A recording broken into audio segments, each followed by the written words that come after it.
Sus ojos brillantes, como ascuas vivas en la negrura de la noche, me persiguen aún en mis sueños más profundos, un recordatorio constante de lo que vi, de lo que existe más allá de nuestra comprensión. Mi nombre es Mateo, y esto ocurrió hace casi 20 años, en una pequeña aldea escondida en lo profundo de la majestuosa Serra do Mar, cerca de Sao Paulo. Había viajado para visitar a un viejo amigo, un hombre ermitaño llamado Coao. Había heredado una cabaña rústica, prácticamente aislada del mundo moderno, rodeada únicamente por el abrazo denso e implacable de la selva atlántica. El aire allí era espeso, cargado con el aroma de la tierra húmeda, las ocas en descomposición y un algo más. Un olor ancestral, casi salvaje, que se aferraba a todo. Los días pasaban lentos, marcados por el canto de los pájaros exóticos y el murmullo incesante del viento entre los árboles gigantes. Copas que se balanceaban con una lentitud casi mística, como si bailaran con los secretos del tiempo. Las noches, sin embargo, eran distintas, envueltas en un manto de silencio que solo la naturaleza más pura puede ofrecer, un silencio que a veces se sentía demasiado pesado, demasiado denso, cargado de una expectativa inaudible. Coao, un hombre de pocas palabras y mirada profunda, me había advertido desde el primer día. Aquí, Mateo. La montaña guarda sus propios secretos, me dijo con voz grave, mientras observábamos el horizonte teñirse de anaranjado y púrpura, el sol hundiéndose como una herida abierta en el oeste. Al principio lo tomé como una de sus excentricidades, una forma poética de hablar de la vida rural y sus mitos, de las viejas creencias que se niegan a morir en rincones olvidados del mundo. Pero luego los relatos comenzaron. Los pocos habitantes de la aldea, campesinos con manos curtidas por el trabajo y pescadores con ojos que habían visto demasiadas cosas en las profundidades del mar, compartían historias susurradas al calor de las fogatas, con las voces apenas audibles, como si temieran que el viento llevara sus palabras a oídos indeseados. Historias de una criatura. Una bestia enorme, peluda, que caminaba erguida como un hombre, pero con la fuerza y la ferocidad de un depredador primario. Una figura imponente que se movía con una agilidad aterradora a pesar de su tamaño descomunal. Hablaban de un guardián, un espíritu de la serra, que emergía de las profundidades de la floresta para recordar a los intrusos quién era el verdadero dueño de esas tierras, un ser que castigaba a los que se atrevían a profanar su santuario. Los detalles variaban, pero la esencia era la misma. Una presencia antigua, formidable, que acechaba en la penumbra. Escuché con un escepticismo cortés, atribuyendo todo a la superstición y al aislamiento, a la necesidad humana de explicar lo inexplicable con fábulas de terror. Pero la inquietud empezó a anidar en mí, como una pequeña semilla que lentamente germina en la oscuridad.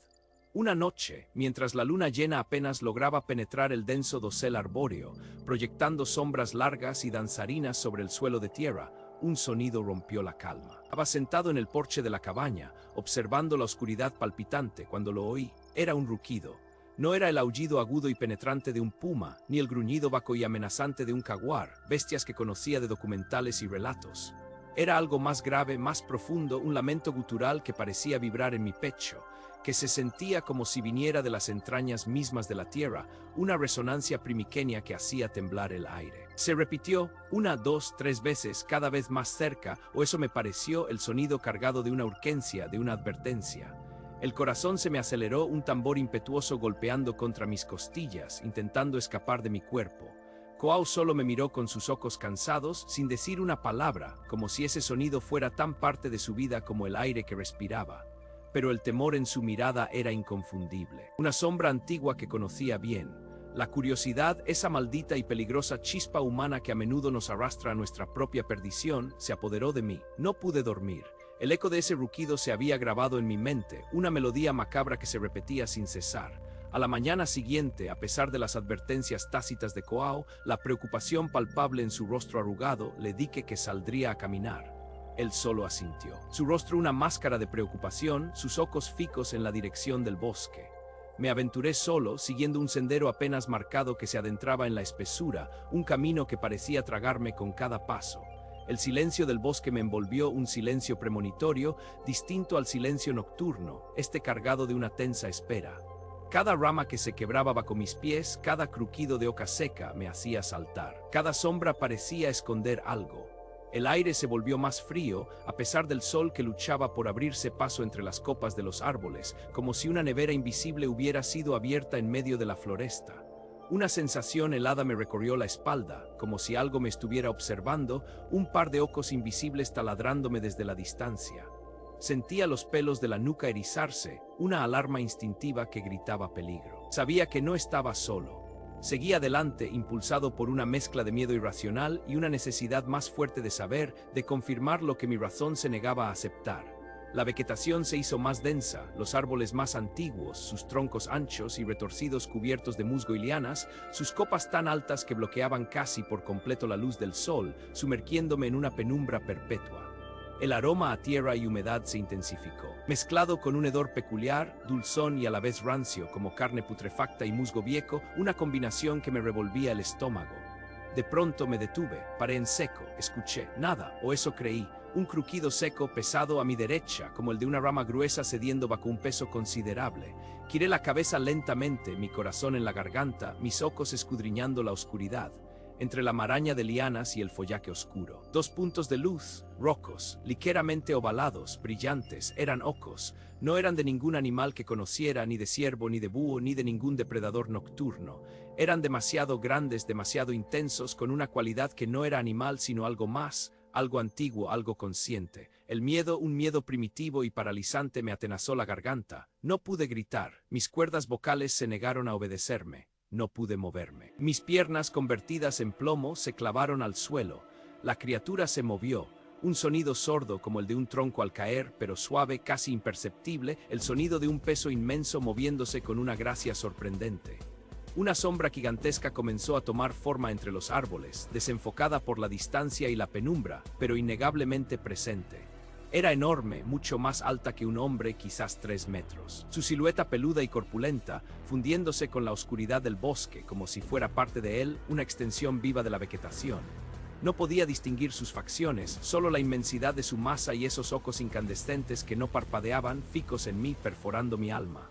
Sentí su aliento, un aire pesado y frío, que llevaba consigo ese olor nauseabundo y dulce a descomposición, una bocanada de aire helado que me heló los huesos. Era real. Era mucho más que una leyenda, más que un cuento de fogata. Era una presencia palpable, abrumadora. Mi mente, en ese momento de terror absoluto, cuando sentí que mi vida se extinguía, solo pudo aferrarse a lo más profundo de mi ser. Empecé a rezar. No sé qué oraciones, quizás solo palabras sin sentido, balbuceos inconexos de un alma aterrada, un murmullo desesperado de una fe que ni siquiera sabía que poseía hasta ese instante de abismo. Las palabras brotaron de mis labios, una plegaria patética, una súplica inútil frente a esa presencia ancestral, a ese poder que excedía todo lo conocido. Mientras rezaba, sentí algo, una especie de reconocimiento. No era hostilidad pura, no era la furia ciega de una bestia hambrienta. Era algo más antiguo, más sabio, una autoridad inquebrantable que me juzgaba, que decidía mi destino en ese instante de terror, en ese oco de la tormenta. Los ojos luminosos no se apartaron, su brillo constante, inalterable. La criatura seguía allí, inmóvil, observándome como un guardián antiguo de un tiempo olvidado, el centinela de un secreto milenario. De repente la presión disminuyó. Los ojos no desaparecieron, su fuego seguía allí, pero sentí una extraña liberación, una especie de permiso tácito para irme, una oportunidad, un ultimátum silencioso. No lo dudé un segundo. Mi cuerpo reaccionó antes de que mi mente procesara. Me di la vuelta, con el corazón aún latiendo a 1000 por hora, un tambor desbocado en mi pecho, y empecé a correr.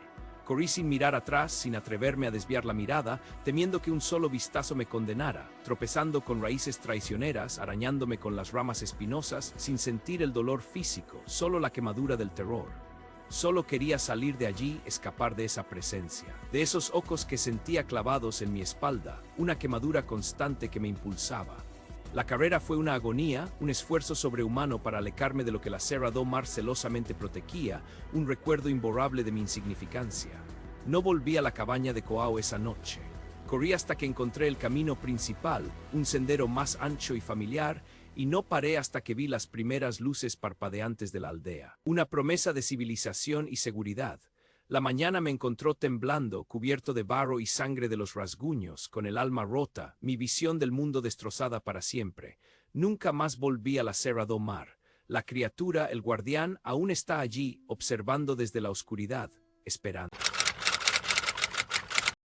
Eu e Dácio, meu parceiro de trabalho, estávamos completamente presos. A nossa velha caminhonete da empresa, uma pampa surrada, quase um membro da equipe em suas incessantes jornadas pelos recantos mais inóspitos do sertão, simplesmente morreu. Um corte abrupto, sem aviso. Pane elétrica, no meio do nada, a dezenas de quilômetros da civilização mais próxima, e a caminho de uma torre repetidora que precisava de manutenção urgente. Tínhamos a missão de garantir a comunicação, mas, ironicamente, a própria serra nos engoliu, cortando qualquer fio com o mundo lá fora. Eu e Dácio, meu parceiro de trabalho, estávamos completamente presos. A nossa velha caminhonete da empresa, uma pampa surrada, quase um membro da equipe em suas incessantes jornadas pelos recantos mais inóspitos do sertão, simplesmente morreu. Um corte abrupto, sem aviso. Pane elétrica, no meio do nada, a dezenas de quilômetros da civilização mais próxima, e a caminho de uma torre repetidora que precisava de manutenção urgente. Tínhamos a missão de garantir a comunicação, mas, ironicamente, a própria serra nos engoliu, cortando qualquer fio com o mundo lá fora. Su frío me alcanzó, paralizando cada músculo mientras las voces se aferraban a mi alma. Era un lamento, una plegaria desesperada que resonaba en lo más profundo de mi ser, un eco de tormento antiguo y sin fin. Mi nombre es Javier y esta es la historia de cómo las almas perdidas de Belo Horizonte encontraron mi camino. O quizás, como yo encontré el de ellas, arrastrado por una curiosidad que ahora lo sé. Coquetea peligrosamente con lo prohibido. Todo comenzó hace un par de años, cuando mi espíritu aventurero o mi insensatez me arrastró a los rincones más olvidados de esta gran ciudad, buscando aquello que la historia oficial ignora, aquello que la luz del sol prefiere no tocar. Yo había oído hablar de un antiguo cementerio, un lugar ya no marcado en los mapas, abandonado a su suerte, tragado por la maleza indomable y el tiempo implacable. Se decía que nadie se atrevía a pisarlo, ni siquiera en pleno día, que sus muros guardaban más que simples huesos, que un halo de tristeza profunda lo envolvía todo. Una tarde gris, bajo un cielo plomizo que amenazaba con la lluvia pertinaz, decidí que era el momento de desvelar sus secretos. La entrada estaba desmoronada, un arco de piedra cubierto por hiedra densa y ramas espinosas, como la boca de un secreto ancestral que no quería, bajo ningún concepto, ser revelado. El aire adentro era denso, pesado, casi tangible, cargado con el olor a tierra húmeda, a ocas en descomposición y a una decadencia profunda que se filtraba hasta los huesos. Los viejos mausoleos, muchos de ellos quebrados y agrietados, parecían dientes podridos en la oscuridad creciente del atardecer. Las estatuas de ángeles decapitadas o sin brazos me miraban con cuencas vacías, testigos mudos de siglos de olvido. Yo caminé despacio, mis pasos amortiguados por la maleza alta que crecía sin control, el corazón latiéndome con una mezcla extraña de miedo genuino y una fascinación irresistible, una atracción hacia lo desconocido que me impedía retroceder. El silencio era absoluto al principio, un manto opresivo que lo cubría todo, un silencio tan denso que casi dolía. Solo el crujido monótono de las ocas secas y las pequeñas ramas bajo mis botas. Un sonido que amplificaba de forma grotesca la soledad extrema del lugar, haciendo que cada pequeño ruido se sintiera como un trueno. Yo observé las tumbas sin nombre, la mayoría cubiertas de moho y liquen, las estatuas derribadas por el paso de los años, la erosión implacable que devoraba las inscripciones en la piedra, haciendo ilegibles los nombres de aquellos que yacían debajo. Era un lugar olvidado por Dios y por los hombres, un requiem silencioso. Una elegía macabra para quienes ya no tenían memoria, ni siquiera en el mármol frío de sus sepulcros. Pero el silencio, ese silencio pesado y sepulcral, se rompió. Primero fue un susurro apenas perceptible, como el viento jugando con las ramas secas de un árbol viejo y moribundo. Luego se hizo más claro, una letanía incomprensible de lamentos profundos, una queja que vibraba en el aire mismo. Voces. Voces ahogadas, quebradas, distorsionadas por la agonía, pidiendo ayuda desesperada, un alivio que jamás llegó. Eran cientos, quizás miles, una sinfonía macabra de dolor colectivo que vibraba en cada fibra de mi ser, penetrando mis oídos y mi alma. Necesitamos encontrar el camino, decían con una urgencia que helaba la sangre. Por favor, ayúdenos, suplicaban con una angustia palpable que parecía emanar de la tierra misma, desde las entrañas del cementerio. La piel se me erizó al instante, cada vello de mi cuerpo se puso de punta, un escalofrío helado me recorrió la espalda hasta la nuca, como una mano invisible y gélida que me tocara por primera vez. Yo busqué de dónde venían, mis ojos escudriñando con frenesí entre las sombras danzantes de los árboles retorcidos, que parecían brazos esqueléticos alzándose hacia el cielo gris, pero no había nadie, no había forma visible de esas voces. El aire se enfrió aún más, un frío que calaba hasta los huesos, un frío que no era de esta tierra, que no pertenecía a ninguna estación, sino a una dimensión más allá de la vida. Entonces la vi, una sombra. Una silueta informe y oscura, un contorno borroso que se alzaba entre dos viejas cruces rotas y ladeadas, un vacío que absorbía la poca luz del crepúsculo agonizante. Era como un agujero negro en la realidad, una mancha de nada absoluta que desafiaba toda lógica. Yo sentí una punzada de terror puro en mi pecho, una opresión que me robó el aliento. Mis pies se negaron a moverse, anclados a la tierra como si raíces invisibles me sujetaran. Mi respiración se cortó en un jadeo. No la mires, resonó en mi cabeza una voz clara, grave, profunda, urgente. Una voz que no era mía, que no venía de mis pensamientos, pero que me llenó de una certeza espantosa, de una verdad innegable. Fue un aviso, una advertencia de algo más allá de mi comprensión, algo que mi mente mortal no estaba preparada para procesar. Yo desobedecí. Mi mirada, contra toda lógica, contra el instinto primario de supervivencia, se fijó en aquella oscuridad incomprensible, en aquella mancha de lo incognoscible. Y entonces las voces se hicieron más fuertes, un coro atronador de desesperación que me taladraba los oídos, suplicando, exigiendo una respuesta, una liberación que yo, un simple mortal, no podía darles. Un zumbido agudo llenó mis oídos. El suelo tembló bajo mis pies solo por un instante apenas perceptible. Yo parpadeé. La sombra ya no estaba, se había disuelto en la penumbra como si nunca hubiera existido. El silencio volvió, pero ahora era un silencio diferente, cargado de una presencia ominosa, de un eco que aún vibraba en el aire. Una sensación de ser observado por miles de ojos invisibles. Yo me di la vuelta y corrí. Corrí sin mirar atrás, el corazón a punto de estallar en mi pecho, bombeando adrenalina pura, sin saber si huía de algo tangible o si solo huía de mi propia cordura, que se desvanecía en la oscuridad del cementerio. Mis pulmones ardían, las lágrimas o el miedo empañaban mis ojos. Yo no paré hasta que vi las primeras luces de la ciudad, hasta que la civilización me reclamó de nuevo. Días después, aún profundamente perturbado por la experiencia, buscando desesperadamente una explicación racional o irracional a lo que había presenciado, busqué respuestas en el único lugar donde creí que podría encontrarlas. Un viejo sacerdote, un hombre sabio con ojos cansados por la edad y por ver demasiado del sufrimiento humano, me escuchó con paciencia infinita. Su mirada era penetrante, o si pudiera ver a través de mi alma. Yo le conté mi visión, las voces desgarradoras, la sombra aterradora, la advertencia en mi mente. Él asintió lentamente, su rostro marcado por años de fe, de misterio y de consuelo a los moribundos. Eran almas, Ico me explicó con voz pausada y serena, pero con una profunda convicción. Almas atrapadas entre este mundo y el otro, perdidas en un limbo de dolor, sin rumbo, sin la luz que les mostrara el camino. Buscan intercesión, buscan una guía para encontrar la paz que les fue negada. No lograron cruzar, me dijo con un suspiro, y ahora claman por ayuda, por un alma viva que escuche su clamor. Yo sentí una pena profunda, un peso inmenso en mi corazón por esas almas desorientadas, condenadas a una existencia de eterna añoranza. El sacerdote me sugirió que regresara, que rezara por ellas, que les llevara una ofrenda de paz, un gesto de compasión. Me dijo que mi presencia había despertado algo en ellas, que yo había sido, sin saberlo, un faro de esperanza en su oscuridad milenaria. La idea me aterraba hasta lo más profundo de mi ser, la posibilidad de volver a enfrentar aquella presencia me causaba náuseas, pero el sentido de la responsabilidad, de una obligación moral hacia esas almas, era aún mayor que mi propio miedo. Yo regresé. Una semana después, armado con una fe renovada y un coraje prestado, bajo un sol tenue que apenas se abría paso entre las nubes, con un ramo de flores blancas en mis manos temblorosas. El cementerio seguía siendo tétrico, un lugar de sombras y susurros, pero esta vez lo veía con otros ojos, con una misión clara. Yo caminé hasta el lugar exacto donde había visto la sombra, el punto donde el vacío se había manifestado. Yo me arrodillé entre las tumbas olvidadas, el césped húmedo contra mis rodillas.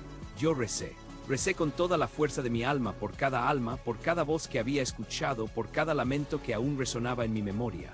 Pedí por su descanso eterno, por su camino hacia la luz, por la paz que tanto anhelaban. Yo coloqué las flores blancas sobre la tierra, una por una, un símbolo de pureza, de esperanza y de perdón. Cerré los ojos, concentrándome con todas mis fuerzas en mis palabras, en la intención de mi corazón. Cuando los abrí sentí algo distinto en el aire, una ligereza, un cambio casi imperceptible pero profundo. Las voces ya no eran lamentos. Había una quietud, una paz sutil, como si un velo de tristeza se hubiera levantado, revelando una calma profunda. Un alivio, era un alivio inmenso. Para ellos, para esas almas desorientadas que por fin encontraban un respiro, y para mí, que había cargado con su dolor, yo me puse de pie. Un frío suave me acarició el rostro, no el frío gélido y aterrador de antes, sino uno reconfortante, como una caricia final. Era una despedida silenciosa, una aceptación. Yo sentí que finalmente habían encontrado su camino, o al menos el inicio de él, la primera luz después de una eternidad de oscuridad. Yo salí del cementerio. La puerta se cerró detrás de mí con un chirrido lúgubre. Sonido que marcó un final, el final de su sufrimiento, pero también un comienzo, el comienzo de una nueva paz. La paz de los muertos y la paz de los vivos, entrelazadas por un breve momento. El recuerdo de esa sombra, sin embargo, sigue conmigo, una advertencia constante, una presencia silenciosa en los bordes de mi visión, siempre en el límite de la oscuridad, siempre recordándome que hay cosas que es mejor no ver, cosas que es mejor no desafiar. Verdades que es mejor no conocer, porque una vez que las conoces, ya no hay vuelta atrás nunca más. El rostro pálido me observaba desde el reflejo de la ventana, sus ojos fijos, sin parpadear, atravesando mi alma, congelando la sangre en mis venas. Mi nombre es Mateo, y esto sucedió en una de esas casas olvidadas, al borde de los ríos sucios de la periferia de Curitiba, hace unos 5 años, una noche que prometía ser como cualquier otra, un invierno helado que calaba los huesos. Yo vivía solo, una casa antigua que mi abuelo me dejó, rodeada por un pequeño patio lleno de maleza, separada de las demás por muros bajos y una distancia incómoda. La soledad no me molestaba, al menos no hasta esa noche, cuando el aire se volvió denso, pesado, como si alguien más respirara el mismo oxígeno que yo, pero en la penumbra. Esa tarde el cielo había permanecido gris, una manta inmensa de nubes que presagiaba lluvia. De esas lluvias frías y persistentes que transforman las calles de tierra en lodazales pegajosos. Yo había cerrado todas las ventanas, encendí la estufa a leña, buscando un calor que nunca parecía ser suficiente para combatir el frío que se metía por las rendijas. Estaba leyendo un libro viejo, el crujido de la madera quemándose era el único sonido que rompía el silencio. Un silencio que de pronto me pareció demasiado profundo, demasiado quieto. Levanté la vista del libro, mis ojos recorrieron la sala, los muebles antiguos, las sombras danzando en las esquinas, producto del fuego titilante. Mi mirada se detuvo en la ventana que daba al patio trasero. La superficie del vidrio, oscura por la noche exterior, actuaba como un espejo imperfecto, reflejando el interior de la habitación. Fue entonces cuando la vi. No era mi propio reflejo ni la silueta de los árboles. Era una mujer, pálida, con el cabello oscuro cayendo sobre sus hombros y esos ojos, 2 puntos de oscuridad inquebrantable, fijos en mí. Ella estaba allí, no en el exterior, sino en el reflejo, como si estuviera parada justo detrás de mí, pero yo no sentía nada, ningún aliento, ningún movimiento. Mi corazón se detuvo, un puño invisible apretó mi pecho, el aire se me escapó de los pulmones. Yo no podía moverme, solo podía mirar, hipnotizado por la frialdad de su presencia. El tiempo se estiró, se retorció, cada segundo una eternidad de terror puro. La imagen no parpadeaba, sus ojos no se apartaban, era un abismo. De repente la imagen se desvaneció tan rápido como apareció. La ventana volvió a mostrar solo el reflejo distorsionado de mi sala. Mi cuerpo reaccionó, un temblor incontrolable recorrió cada fibra de mi ser, mis dientes castañetearon. Me levanté de golpe. Derribando la silla, el estruendo resonando en la habitación vacía. Me acerqué a la ventana, mis manos temblaban mientras tocaba el frío cristal. No había nada afuera, solo la oscuridad de la noche, el viento silbando débilmente entre los árboles. Era imposible, era irreal, pero mis ojos lo habían visto, mi mente lo había registrado, esa mirada helada. Pasaron varios días, pero la imagen persistía en mi memoria, un eco constante de terror. No podía dormir bien, cada sombra, cada sonido me sobresaltaba. El vecino, don Elías, un anciano con la piel curtida por el sol y los años, vivía en la casa de al lado, una construcción aún más decrépita que la mía. Él era la única persona con la que solía conversar. Una tarde, mientras yo regaba las pocas plantas que intentaban sobrevivir en mi jardín, lo vi sentado en su porche, con la mirada perdida en el horizonte. Me acerqué, buscando consuelo o una explicación para lo que había vivido. Le conté mi experiencia con voz temblorosa, casi avergonzado de mi miedo. Don Elías me escuchó con atención, sus ojos, normalmente cansados, se abrieron ligeramente, un atisbo de algo que no pude descifrar. Cuando terminé, un silencio incómodo nos envolvió. El viento sopló, moviendo las hojas secas por el suelo. Entonces don Elías habló, su voz era un susurro ronco, apenas audible. No eres el primero, muchacho. No eres el único que la ha visto. Mis entrañas se retorcieron. ¿De quién habla don Elías? ¿Qué fue eso que vi? Le pregunté, mi voz apenas un hilo. El anciano suspiró, un sonido pesado cargado de tristeza y temor. Se trata de Victoria, la bruja de Curitiba. Así la llamaban injustamente hace casi un siglo. Pobre alma en pena. Me senté en el pequeño banco de madera junto a él, mi atención completamente capturada. Don Elías comenzó a relatar la historia, las palabras saliendo lentamente, como si cada una pesara una tonelada. Victoria era una mujer joven de aquí, de estas tierras vacas, en los primeros años del siglo XX. Tenía un conocimiento profundo de las hierbas, curaba enfermedades que los médicos no podían, ayudaba a las mujeres con sus partos, un don, decían algunos. Pero la ignorancia y el miedo, Ico, son bestias feroces. La gente empezó a susurrar, a señalarla. Bruja, decían, practica magia negra, hace pactos con el diablo. Eran solo habladurías, envidia, pero la gente creyó, siempre cree en lo peor. La acusaron de cosas terribles, de causar la muerte de niños, de lanzar maldiciones sobre las cosechas, falsedades, puras mentiras. Un día un grupo de hombres, cegados por el odio y el miedo, la arrastraron fuera de su casa, la golpearon, la humillaron. La llevaron al río. El mismo río que corre cerca de nuestras casas, la ahogaron en sus aguas frías, sin piedad, sin juicio, sin una sola oportunidad de defenderse. Su cuerpo nunca fue encontrado, se lo llevó la corriente, dicen. Pero su alma, Mateo, su alma se quedó, clamando justicia, clamando venganza. Y desde entonces vaga por estas tierras, especialmente cerca de las casas solitarias, cerca de los ríos donde su vida fue arrebatada. Elías hizo una pausa. Sus ojos buscaron los míos, llenos de una tristeza profunda. Yo también la he visto, Ico, varias veces, siempre en el reflejo, siempre con esa mirada de dolor, de rabia contenida. Dicen que busca algo, que busca la paz que nunca le dieron, o quizás busca a alguien que la entienda, o a quien cobrarle esa injusticia. Las palabras de don Elías se clavaron en mi mente, dándole sentido a mi terror, pero también intensificándolo.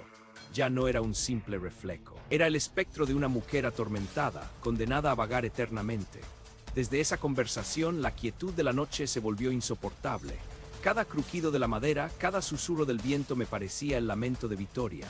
Yo pasaba las noches en vela, con la luz encendida, evitando mirar las ventanas, temiendo ver de nuevo ese rostro pálido, esos ojos fijos. La sensación de ser observado se volvió constante, palpable, como una mano fría posada en mi nuca. Una noche el viento aullaba con fuerza inusual, la lluvia golpeaba el techo con violencia. Yo estaba en mi cama intentando dormir, pero el miedo me tenía paralizado. Escuché un rasguño, débil al principio, luego más fuerte en la pared que daba al exterior. Un rasguño constante, metódico, como uñas arrastrándose sobre la pintura vieja.